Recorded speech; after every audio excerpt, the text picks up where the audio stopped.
Olá, queridos educadores, é uma honra estar falando com vocês sobre esse fantástico mundo da mente humana. Ao longo de mais de 25 anos, tenho desenvolvido uma nova teoria, uma das poucas mundiais que estuda o processo de construção de pensamentos e de formação de pensadores. E nessa jornada, como pesquisador e como escritor, publicado em mais de 50 países, tenho gritado através dos meus textos, mostrando que os profissionais de educação são os mais relevantes da sociedade, tão ou mais importante do que os psiquiatras, porque nós tratamos as pessoas que adoecem, enquanto vocês lavram os solos da psique para que os seus alunos não adoeçam e não sejam tratados por nós, tão ou mais importantes que os magistrados ou os juízes de direito, porque vocês estimulam a arte do pensar, a capacidade dos alunos se colocar no lugar dos outros e desenvolver os amplos aspectos da cidadania para que eles não cometam crimes e não sejam julgados pelos magistrados. Com uma mão, um professor ou uma professora escreve na lousa, com a outra mão, através das suas habilidades, ele ou ela pode mudar o mundo através de formar seres humanos que amam a vida como espetáculo único e imperdível. Educar é apostar tudo que temos naqueles que pouco têm. Educar não é valorizar apenas os alunos que tiram as melhores notas, mas dar importância, cuidar, proteger, encorajar e até provocar a inteligência daqueles alunos que às vezes são rebeldes, que nunca se destacaram nas notas, que nunca subiram no pódio, mas tiveram a coragem de participar da jornada. A teoria que desenvolvi, chamada inteligência multifocal ou psicologia multifocal, tem sido objeto de estudos em várias universidades, não apenas no Brasil, e também usadas em dissertações e teses. Essa teoria estuda os fenômenos que estão na base da construção de pensamentos. Creio eu que a construção de pensamentos é a última fronteira a ser explorada pelo ser humano. Ele tem estudado o universo físico, planetas e estrelas, mas a última fronteira é estudar o seu próprio universo. O que são os pensamentos? Qual a sua natureza? Como nós o construímos? Como administrá-los? Como desenvolver habilidades intelectuais para expandirmos os horizontes da inteligência, como pensar antes de reagir, como a habilidade de se colocar no lugar dos outros e perceber o que as imagens nunca revelaram, ou ouvir o que os sons jamais declararam. Portanto, estudar o universo dos pensamentos é estudar a matriz, a base, os alicerces do Homo sapiens. Para vocês terem uma ideia da complexidade desse assunto, tente vendar os seus olhos e procurar um objeto na sua casa. Provavelmente, se o objeto estiver em um cômodo diferente, num espaço distinto onde você está, você tropeçará, estará inseguro. Agora imagine você vendando seus olhos e procurando uma pessoa, sem saber a rua, o endereço de residência em que ela se encontra. Talvez não a encontre, ou por tentativa e erro, demore dias, meses ou anos, dependendo do tamanho da sociedade.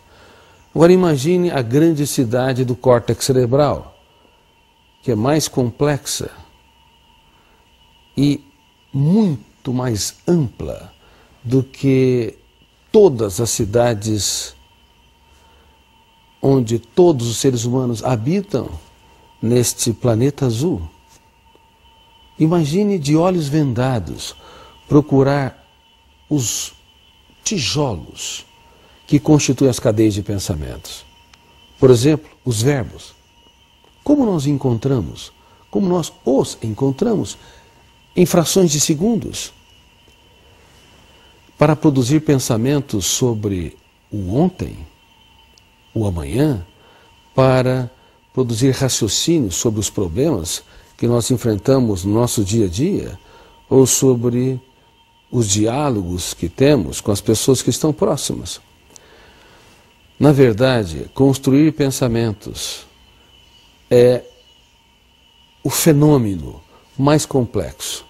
Não há nenhum fenômeno, creio eu, no universo físico que se compara à operação dos fenômenos que estão na base da mente humana e que gera o espetáculo das ideias, das imagens mentais, das fantasias e dos pensamentos.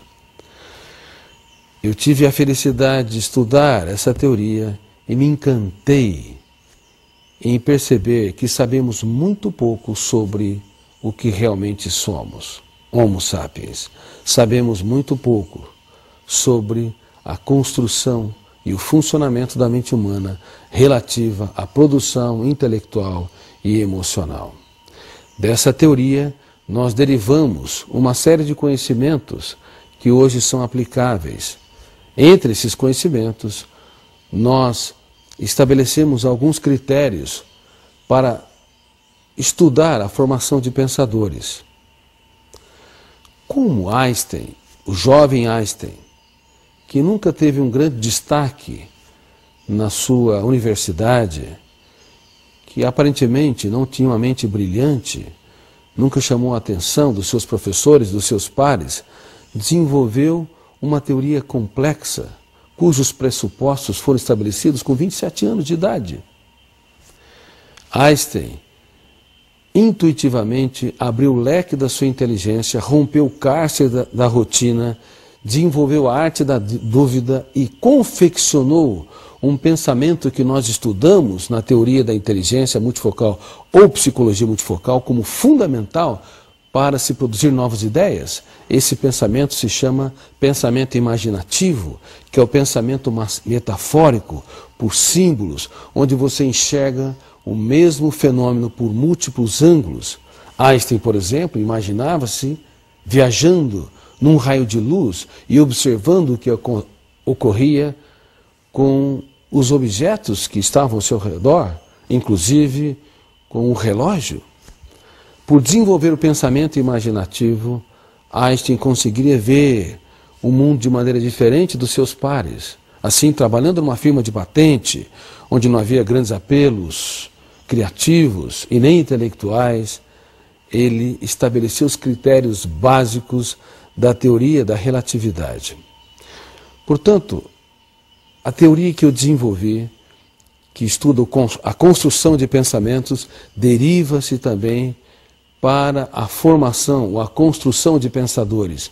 Como as pessoas romperam as amarras da mesmice, abriram a sua psique, oxigenaram o seu intelecto, desenvolveram a inventividade e a criatividade para construir novas ideias, seja na física, na química, na matemática, na filosofia, nas ciências jurídicas, enfim, novas ideias que pudessem evoluir o conhecimento e nos transformar numa humanidade que não apenas conhece o mundo de fora, mas também cada vez mais conhece o mundo de dentro e, em especial, desenvolve relações interpessoais, direitos humanos e promove também educação, que é o que nós estamos fazendo quando estamos em sala de aula, quando estamos estimulando nossos alunos a se interiorizarem, a desenvolver a arte da observação,